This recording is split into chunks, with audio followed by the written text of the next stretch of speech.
Students, आज की video की हमारी शुरुआत हो रही है dehydrogenation of 1 degree 2 degree 3 degree alcohol. प्राथमिक एल्कोहल, द्वितीयक एल्कोहल, तृतीयक एल्कोहल के विहाइड्रोजनीकरण से। डियर स्टूडेंट्स, आप लोग बहुत अच्छे से जानते हैं 1 degree alcohol, 2 degree alcohol and 3 degree alcohol में आइडेंटिफिकेशन के लिए, उसकी पहचान करने के लिए, या फिर 1 डिग्री 2 डिग्री 3 डिग्री एल्कोहल में डिफरेंस करने के लिए हम लुकास रिएजेंट, जिसको हम लुकास टेस्ट बोलते हैं, उसका यूज़ करते हैं। उसके बाद हम डीहाइड्रोजनेशन प्रोसेस का यूज़ करते हैं। फिर हम विक्टर मेयर टेस्ट का यूज़ करते हैं और फाइनली हम ऑक्सीडेशन प्रोसेस का यूज़ करते हैं। डियर स्टूडेंट्स, आप जानते हैं कि जब भी आप dehydrogenation of 1 degree 2 degree 3 degree alcohol की स्टडी करते हैं तो डीहाइड्रोजनेशन मीन्स आप जानते हैं H2 यानी हाइड्रोजन का रिमूव होना, H2 का बाहर होना, इसको हम लोग बोलते हैं डीहाइड्रोजनेशन। लेकिन आपने 3 डिग्री एल्कोहल को देखा होगा कि 3 डिग्री एल्कोहल में H2 नहीं निकल कर वाटर मोलिक्यूल निकल जाता है। ऐसा क्यों होता है? तो चलिए इसकी शुरुआत करते हैं। डियर स्टूडेंट्स, आप जानते हैं कि ये यहाँ पर 1 डिग्री एल्कोहल है। इस 1 डिग्री एल्कोहल में ये जो कार्बन है, इससे ये OH फंक्शनल ग्रुप अटैच्ड है, तो इस कार्बन को हम कहते हैं अल्फा कार्बन, और इससे जो हाइड्रोजन लिंक्ड हैं, जुड़े हुए हैं, इनको हम लोग बोलते हैं अल्फा हाइड्रोजन। तो डीहाइड्रोजनेशन के लिए पहली कंडीशन है कि इसमें अल्फा हाइड्रोजन होना ज़रूरी है, तभी डीहाइड्रोजनेशन होगा। तो आप देख सकते हैं यहाँ पर 2 अल्फा हाइड्रोजन है। ये देखिए यहाँ पर क्या है, ये 2 अल्फा हाइड्रोजन, एक ये और एक ये, इसीलिए इसमें डीहाइड्रोजनेशन हो सकता है। चलिए तो शुरुआत करते हैं। 1 डिग्री एल्कोहल में जब हम डीहाइड्रोजनेशन करते हैं तो कॉपर कैटलिस्ट की प्रेजेंस लेते हैं और 573 केल्विन पर इसको हीट करते हैं। तो ये जो 1 डिग्री अल्कोहल की वेपर्स को जब हम इस कॉपर पर से, यानी कि 573 केल्विन टेम्परेचर पर से पास करते हैं, तो H2 गैस क्या हो जाती है, रिमूव हो जाती है, और हमको यहाँ मिलता है एल्डिहाइड। अब ये कैसे मिलता है, देखिए आपको पता है कि इन दोनों के बीच में एक बॉन्ड है, और बॉन्ड जो हमेशा क्या होता है, 2 इलेक्ट्रॉन से मिलकर बनता है। यहाँ पर भी बॉन्ड जो है 2 इलेक्ट्रॉन से मिलकर बनता है। तो होता यह है कि जब ये हाइड्रोजन इस हाइड्रोजन के साथ निकलता है, तो देखिए क्या होता है कि अपना एक इलेक्ट्रॉन ये इसको दे देता है, ठीक है, और ये भी अपना एक इलेक्ट्रॉन क्या करता है, इसको दे देता है, और यहाँ से ये H2 जो है ये बाहर हो जाता है।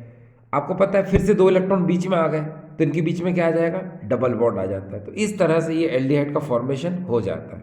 इसी तरह से एक बार फिर से देखिए, इस समय हमारे पास है 2 डिग्री एल्कोहल। 2 डिग्री एल्कोहल में भी देख सकते हैं आप, अभी एक अल्फा हाइड्रोजन है, इसमें भी डीहाइड्रोजनेशन यानी विहाइड्रोजनीकरण हो सकता है। आपको पता है कि यहाँ ये 2 इलेक्ट्रॉन से मिलकर बॉन्ड बना है, यहाँ पर भी ये 2 इलेक्ट्रॉन से मिलकर बॉन्ड बना है। तो मैंने पहले बताया था सिमिलरली वैसे ही कि देखिए ये हाइड्रोजन और ये हाइड्रोजन दोनों बाहर हो जाते हैं, H2 का फॉर्मेशन करते हैं। एक इलेक्ट्रॉन यहाँ बच जाता है, एक इलेक्ट्रॉन यहाँ बच जाता है, ठीक है।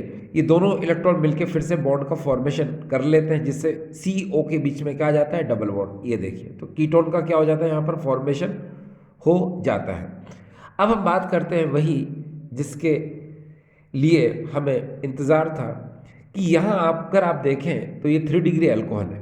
तो 3 डिग्री अल्कोहल में इस फंक्शनल ग्रुप के कार्बन से अब आप देख सकते हैं कि अल्फा कार्बन तो है, मगर यहाँ पर अल्फा हाइड्रोजन है ही नहीं। जब अल्फा हाइड्रोजन नहीं है तो इसमें डीहाइड्रोजनेशन नहीं हो सकता है, ठीक है।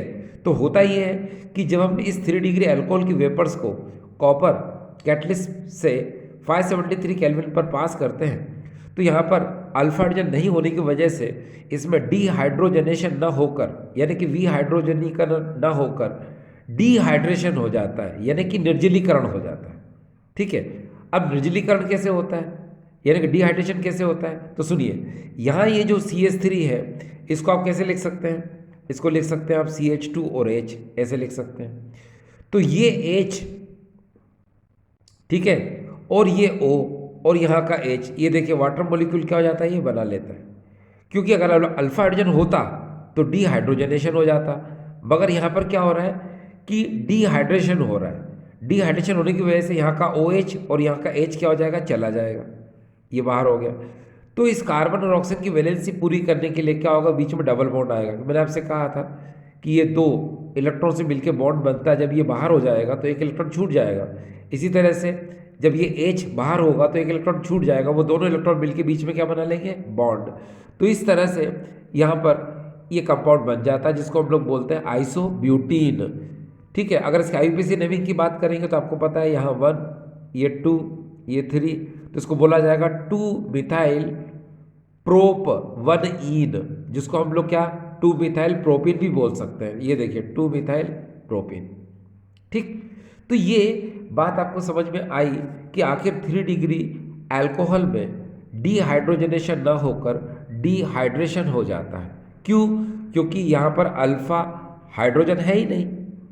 ठीक है, चलिए अब डीहाइड्रोजनेशन के बाद अब हम अगला टॉपिक पढ़ने जा रहे हैं जिसका नाम है ऑक्सीडेशन।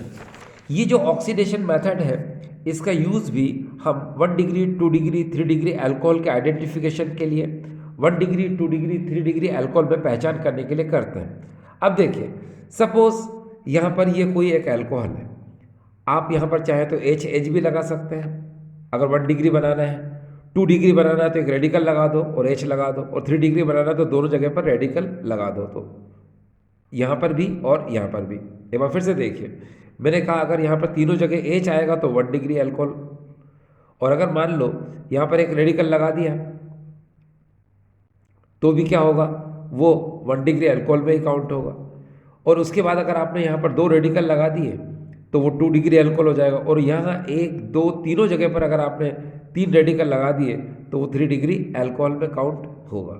अब यहाँ ये देखिए कि जब भी हम ऑक्सीडेशन करते हैं किसी भी अल्कोहल में तो यहाँ का ये OH बॉन्ड क्या होता है, ब्रेक होता है, और यहाँ का HC यानी कि CH बॉन्ड भी क्या होता है, ब्रेक होता है।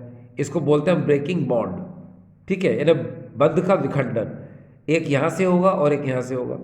तो होने से क्या होगा, यहाँ से H और यहाँ से H बाहर होगा तो H2 रिमूव होगा। क्या होगा, H2। तो इसको हम लोग क्या बोल सकते हैं कि ऑक्सीडेशन में भी डिहाइड्रोजनेशन होता है। ठीक है, लेकिन जब हम ऑक्सीजन लेते हैं तो फिर क्या होता है, डिहाइड्रेशन हो जाएगा।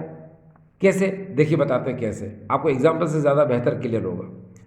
देखिए, जैसे मान लो अगर मैं आपसे कहूँ कि यहाँ पर मेरे पास अल्कोहल है, इसका अगर हम ऑक्सीडेशन करते हैं तो पहले एल्डिहाइड या फिर कीटोन बनेगा, फिर इसका ऑक्सीडेशन करेंगे तो क्या बनेगा, कार्बोक्सिलिक एसिड बनेगा। ठीक है, अब यहाँ पर एक बात का ध्यान रखना कि अल्कोहल जो है डायरेक्टली कन्वर्ट होगा पहले किस में, एल्डिहाइड और कीटोन में, फिर उसके बाद कन्वर्ट होगा कार्बोक्सिलिक एसिड में। यानी कि यहाँ से स्टार्ट होकर अल्कोहल से कहाँ तक पहुँचेगा, ये कार्बोक्सिलिक एसिड तक। तो उसके लिए हमको स्ट्रॉन्ग ऑक्सीडाइजिंग एजेंट लेना पड़ेंगे जिसको हम लोग बोलते हैं प्रबल ऑक्सीकारक। वो कौन कौन से हो सकते हैं, K2Cr2 7+ डाइल्यूट H2SO4, इसको हम लोग बोलते हैं स्ट्रॉन्ग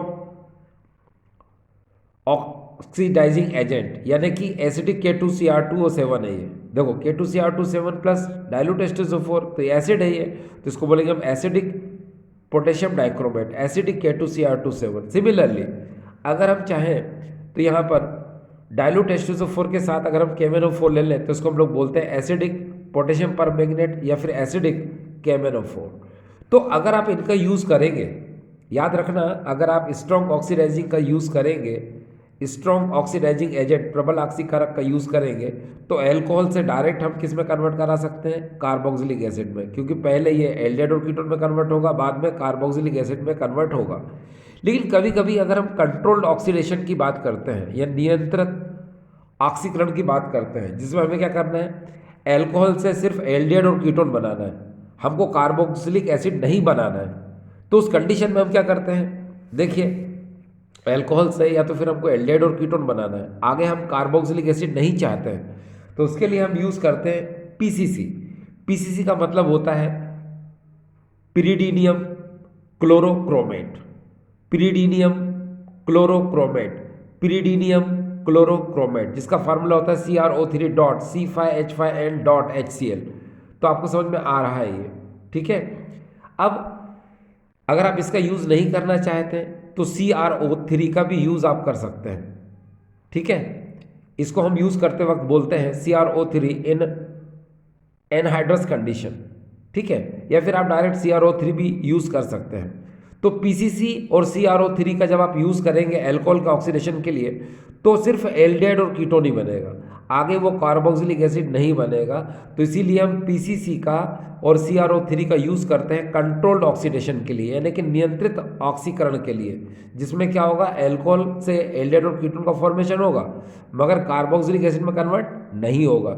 लेकिन अगर आप इनका यूज़ करेंगे तो क्या होगा, एल्डिहाइड और कीटोन का आगे भी ऑक्सीडेशन हो जाएगा और वो बनाएगा क्या, कार्बोक्सिलिक एसिड। चलिए अब हम शुरुआत करते हैं 1 डिग्री 2 डिग्री 3 डिग्री अल्कोहल से। देखिए डियर स्टूडेंट्स, यहाँ पर अगर आप ध्यान से देख रहे हैं तो मैंने लिया 1 डिग्री अल्कोहल, यहाँ पर हमने लिया एसिडिक K2Cr2 7, आप चाहे तो एसिडिक KMnO4 भी ले सकते हैं। इसका ऑक्सीडेशन आप करा रहे हैं, आपको पता है ऑक्सीडेशन में अगर वाटर मॉलिक्यूल निकलता है तो उसको निकाल देना चाहिए। ये देखिए आपको खुद वाटर मॉलिक्यूल निकलता हुआ दिखाई देगा, दिख रहा है आपको ये, बस इसको बाहर कर दो, ये बाहर कर दिया। अब CH3 CH और ये O लिंक कर दो तो ये एल्डिहाइड बन जाएगा। अब आपने ये तो लिए रखी है प्रेजेंस, यहाँ पर भी यही प्रेजेंस आएगी, तो ऑक्सीडेशन करोगे तो अब देखो वाटर मॉलिक्यूल यहाँ निकलता हुआ नहीं दिख रहा है, तो इसको आप क्या कर दो, ऐड कर दो। ऐड करो तो क्या होगा, कार्बोक्सिलिक एसिड में कन्वर्ट हो जाएगा। तो 1 डिग्री अल्कोहल में आपने देखा कि शुरुआत में इसमें 1 और 2, ये 2 कार्बन थे। जब इसका ऑक्सीडेशन आपने किया एसिटिक एसिड बना तो भी इसमें 2 कार्बन है। तो यहाँ से आप कह सकते हैं कि हम 1 डिग्री अल्कोहल का जब ऑक्सीडेशन करते हैं, प्राथमिक अल्कोहल का ऑक्सीकरण करते हैं, तो उनके कार्बन में कोई भी चेंज नहीं आता है। जितने शुरुआत में कार्बन होते हैं उतने ही ऑक्सीडेशन के बाद भी उतने ही होते हैं, ठीक। अब हम बात करेंगे यहाँ पर 2 डिग्री अल्कोहल की। देखिए 2 डिग्री अल्कोहल में यहाँ अगर आपको नज़र आ रहा है तो देख सकते हैं 1 2 3, ये 3 कार्बन है इसके अंदर, और प्रेजेंस हम ले रहे हैं एसिडिक K2Cr2 7 की, ठीक है।